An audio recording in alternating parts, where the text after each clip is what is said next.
আমি কেশপুর 1 সার্কেলে চাকরি করি। তো আমাদের একটা বুক ডিস্ট্রিবিউশন একটা হচ্ছিল পয়েন্ট প্রাথমিক বিদ্যালয়। তাই আমি বুক ডিস্ট্রিবিউশনের জন্য ওখানে যাই। কিন্তু ওখানে হঠাৎ করে দেখি মাইপুর প্রাথমিক স্কুলের শিক্ষক কৌশিক মণ্ডল আমার অজান্তে আমার বিভিন্ন বাজে বাজে ছবি উনি ক্যাপচার করেন, উল্টোপাল্টা ছবি বিভিন্ন অ্যাঙ্গেল থেকে ক্যাপচার করেন উইদাউট মাই পারমিশন। আমি ওনাকে বাধা দিতে যাই এবং প্রতিবাদ করায় উনি আমার গায়ে ব্যাড টাচ করেন। আমি ওনাকে অনেকবার বলি ডিলিট করতে ছবিগুলো, উনি ডিলিট করেন না, উল্টে আমার সাথে অশালীন আচরণ করেন। তারপরে কি আপনি তাকে বাধা দিয়েছিলেন? হ্যাঁ, তারপর আমি বাধা দেওয়া হয়, উনি আমার গায়ে হাত দিতে আমি ছুটে আমার অফিস চলে আসি। অফিসে কাউকে জানিয়েছেন আপনার ঊর্ধ্বতন কর্তৃপক্ষ? হ্যাঁ, অফিসে যে টিচাররা প্রেজেন্ট ছিলেন সেই মুহূর্তে আমি সবাইকে জানিয়েছি ব্যাপারটা, এবং ওনারা এই ঘটনাটির তীব্র নিন্দা করেন। আপনার যিনি সুপিরিয়র রয়েছেন এসআই ম্যাডাম? আমি আমার এসআইকে জানিয়েছি, কিন্তু উনি কিছু বলেননি, উল্টে উদাসীন মনোভাব দেখতে পাই। থানায় কি কোনো কমপ্লেন হয়েছে? হ্যাঁ, থানায় আমি জিডি করিয়েছিলাম, কিন্তু গতকাল কেশপুর বাসস্ট্যান্ড থেকে আমি যখন বাড়ি যাই, বাড়ি ফেরার পথে চন্দন চক্রবর্তী, তারক পাত্র এবং দীপক রায় আমাকে বলেন যে কোনো দোকানে যেতে বা কোথাও গিয়ে বা এসআই অফিসে ব্যাপারটি মিটমাট করার জন্য। আমি ওনার প্রস্তাবে রাজি না হয় উনি আমাকে হুমকি দেন এবং বলেন দেখে নেবেন কীভাবে আমি অফিসে আসবো। আপনি কোথাও কি ইনসিকিউর ফিল করছেন? আমি একজন মেয়ে হিসেবে অনেকটাই চূড়ান্ত মানসিকভাবে ভেঙে পড়েছি এবং খুবই নিরাপত্তাহীনতায় ভুগছি। থানায় অভিযোগ হয়েছে পরে? হ্যাঁ, থানায় আমি তারপরে এফআইআর করাতে বাধ্য হই। পুলিশ কি বলছে? পুলিশ বলেছেন আইনের কাজ ওনারা শুরু করবেন, আইনি পদক্ষেপ গ্রহণ করবেন। আপনার ডিপিএসসিতে জানিয়েছেন? হ্যাঁ, ডিপিএসসির যিনি চেয়ারম্যান আছেন, চেয়ারম্যানকে জানিয়েছি, উনি আমাকে আশ্বস্ত করেছেন এই ব্যাপারে পদক্ষেপ গ্রহণ করা হবে। এখন কি চাইছেন? এখন চাইছি দোষীরা শাস্তি পাক, এবং উনি যে অন ডিউটি একজন মহিলার উপর এরকমভাবে অফিস স্টাফের উপর অশালীন আচরণ করেছেন, ওনার জন্য কঠিনতম শাস্তি হয়। এটি সম্পূর্ণ মিথ্যা এবং ভিত্তিহীন। আমার উপর চক্রান্ত করে এসব কাজ করছেন। কেন চক্রান্ত কেন করছে? উনার নামে বিডিও স্যার কেশপুর ক্রিমিনাল অফেন্সের লেটার ইস্যু করেন। উনি বাড়িতে বসে, বিডিও অফিসে বসে বিভিন্ন হেডমাস্টারদের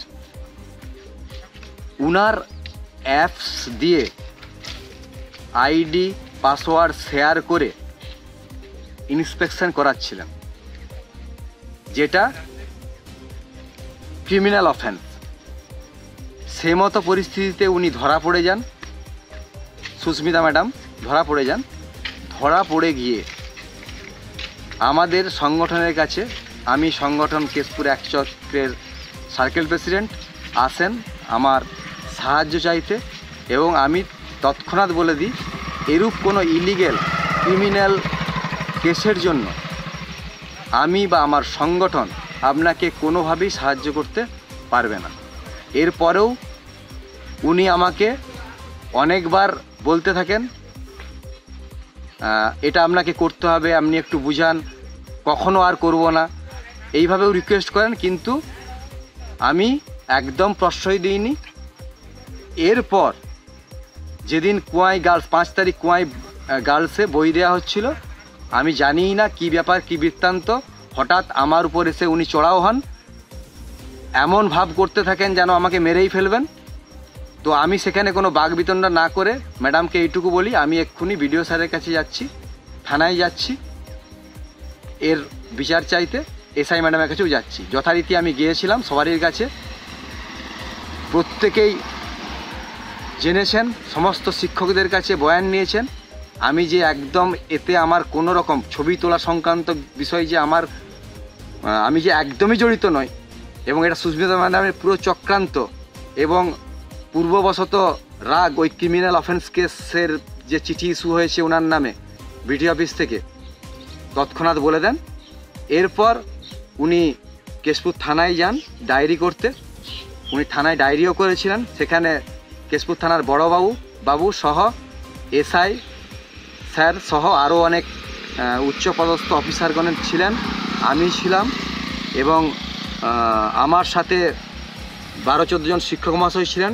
এবং কেশপুর থানার বড়বাবু যখন বলে দেন, সমস্ত কিছু শোনার পর বলে দেন সুস্মিতা ম্যাডামের সম্পূর্ণ অভিযোগ মিথ্যে এবং ভিত্তিহীন, এবং যদি পারেন সুস্মিতা ম্যাডাম এসআই অফিস বা বিডিও অফিসে গিয়ে ইনার এই সমস্যার সমাধান করতে পারেন।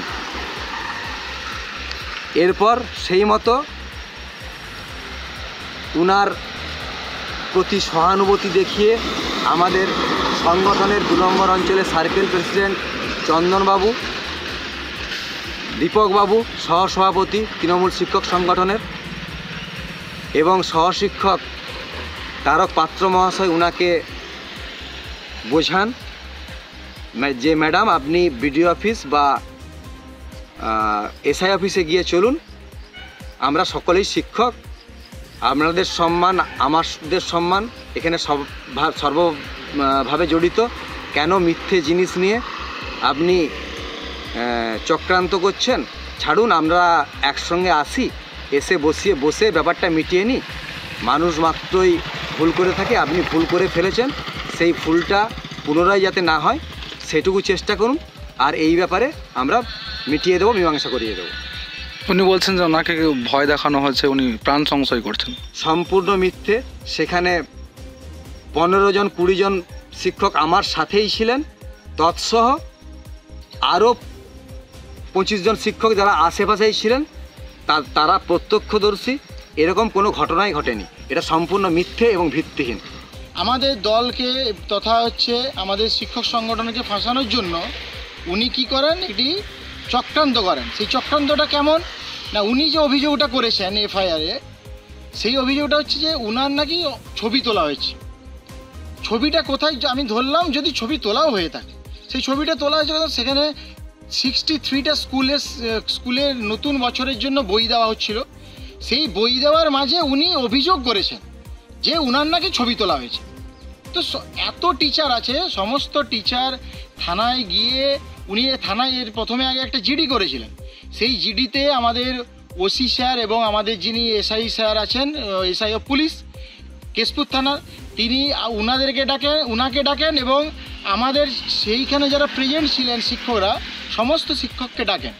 সেখানে প্রমাণিত হয় উনি সম্পূর্ণ মিথ্যে কথা বলছেন, কারণ উনি যে বয়ান দিচ্ছেন তার সঙ্গে শিক্ষকদের বয়ানের যারা সেদিন উপস্থিত ছিলেন ওইখানে, সেই শিক্ষকদের বয়ানের কোনো মিল নেই।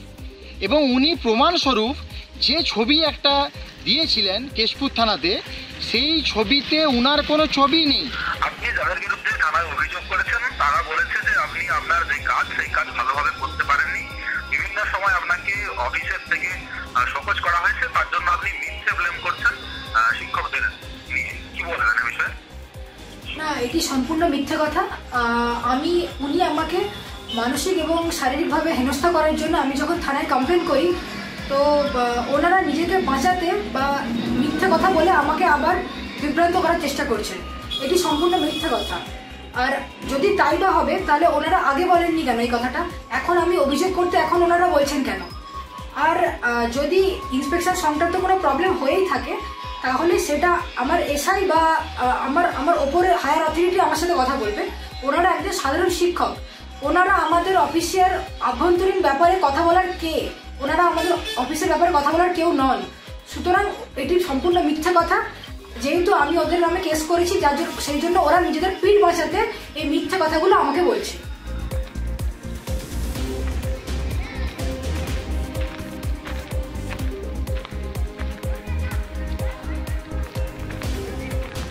আমাদের ভিডিও ভালো লাগলে লাইক এবং শেয়ার করুন।